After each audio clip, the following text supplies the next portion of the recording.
Hello friends, today we're going to learn about endometrial carcinoma. We're going to learn about the endometrial carcinoma on these subtopics, which would be the definition of the endometrial carcinoma, etiology, classification, investigation, staging, and the treatment of the endometrial carcinoma. Definition: cancer arising from the endometrium is known as endometrial carcinoma. It is the most frequent genital cancer of the which country? It ranks third in India after cervical and ovarian cancer.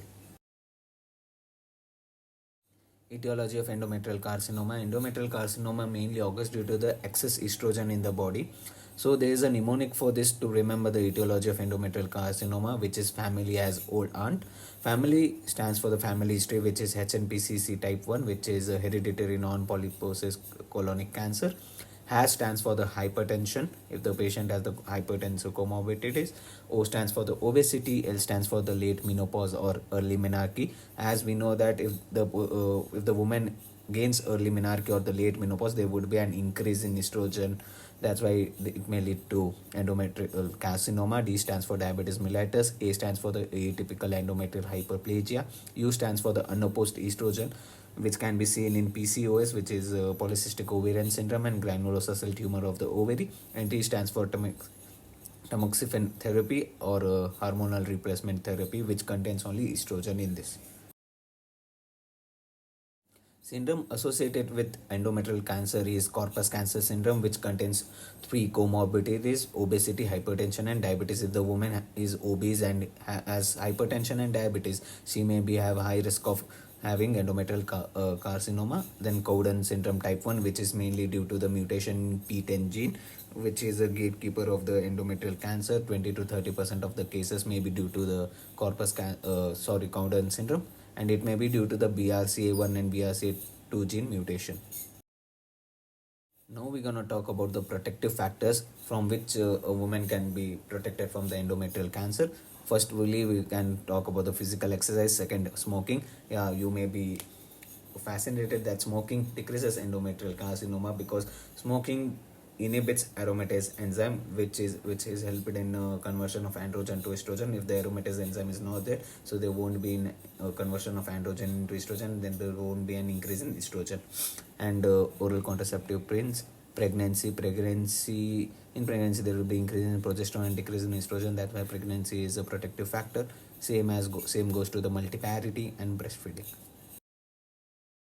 Now we're going to talk about the classification of endometrial cancer. Based on the histological type, it is divided into three types, which is adenocarcinoma, clear cell carcinoma, and serous variety.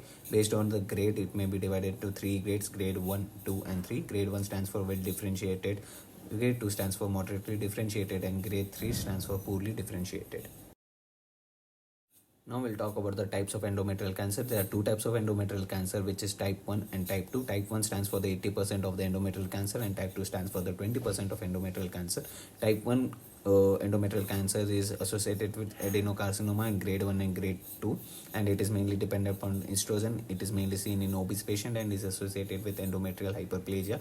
It mainly occurs due to the mutation in P10 and KRS gene, and the prognosis of this type would be good prognosis. Let's come to the type 2, which is mainly seen in grade 3 and clear cell and papillary serous carcinoma. It is independent of estrogen, and it is mainly seen in thin females, and it is mainly due to the mutation of P53 gene, and the prognosis would be the bad prognosis.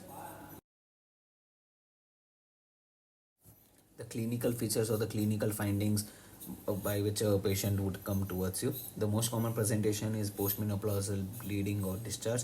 Women may be obese, hypertensive, or diabetic. As we read that corpus cancer syndrome, if these three are there, the woman has chances of having endometrial carcinoma. On per vaginal examination, the uterus may be bulky or may not be bulky or may be of normal size, and we can see a metastatic vaginal nodule where there will be metastasis of the cancer and there would be a vaginal nodule present. Now think that a woman comes to you with the complaint of postmenopausal bleeding, so how you gonna approach it? So the investigations done are, first we're gonna do pap smear so that to rule out whether it's a cervical carcinoma or whether it's a endometrial carcinoma. Then we're gonna do transvaginal sonography and we'll see the thickness of the endometrium. If the thickness of the endometrium is more than 4 mm in menopausal woman, and if the thickness is 12 more than 12 in reproductive age group, then we would suspect it as a endometrial hyperplasia, and it may be, then we have to do the endometrial sampling, which can be done by endometrial biopsy or endometrial aspiration cytology. So endometrial biopsy, we're gonna get the histology of the endometrium, and we're gonna see which type of the endometrial hyperplasia or endometrial carcinoma it is. And in endometrial aspiration cytology, we can use Karman's cannula or People's aspiration for the same. Now, the gold standard investigation for endometrial carcinoma is fractional and curettage. With fractional and curettage, we can use hysteroscopy also.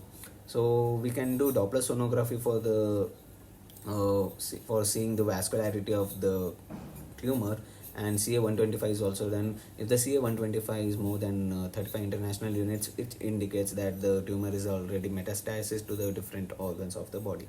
CCT is done mainly to see the involvement of lymph nodes, which is mainly the pelvic and para-aortic lymph nodes, and MRI is done to see the involvement of soft tissue, which is myometrium and cervix and vagina. X-ray is done for the X-ray is done to rule out the metastasis involving lung. Staging of the endometrial carcinoma. Endometrial carcinoma is divided into 4 stages: stage 1, 2, 3, and 4. Stage 1, the tumor is confined to the uterus. Stage 2, the tumor invades the cervical stroma but does not extend beyond the uterus. Stage 3, local or regional spread of the tumor is seen, and in the stage 4, extension to the pelvic wall, lower 1/3 of the vagina, hydronephrosis or non-functioning of the kidney is involved. So stage 1 is further divided into 1A and 1B. 1A stands for less than 50% invasion of the myometrium. 1B stands for more than 50% invasion of the myometrium. Stage 2, as I said, it invades the cervical stroma but does not extend beyond the uterus. Stage 3 is further divided into A, B, C, and C is again further divided into C1 and C2. Stage 3A stands for the involvement of adnexal invasion. Stage B stands for the vaginal or parametrial involvement, and stage 3 involves the lymph nodes. C1 stands for the pelvic lymph node involvement, and C2 stands for the para-aortic lymph node involvement. And stage 4 is further divided into 4A and 4B. 4A stands for the invasion of bladder or bowel mucosa, and 4B stands for the distant metastasis including abdominal or involvement of inguinal lymph nodes. So we can imagine treatment of endometrial carcinoma. The endometrial carcinoma treatment is done by surgery, lymph node dissection, and radiotherapy.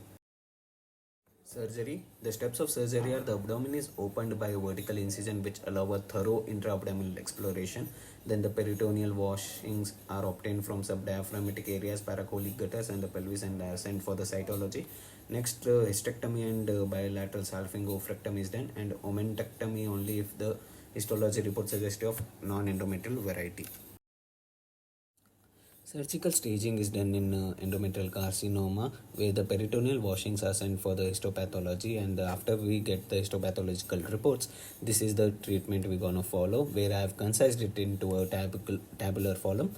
In stage 1A, surgery done is total abdominal hysterectomy plus bilateral salpingo-oophorectomy, and if the lymph node involved is less than 2 cm, no need of lymph node dissection, and if there is a more than 2 cm lymph node involvement, we're gonna do pelvic lymph node dissection, and there is no need of any post-operative therapy.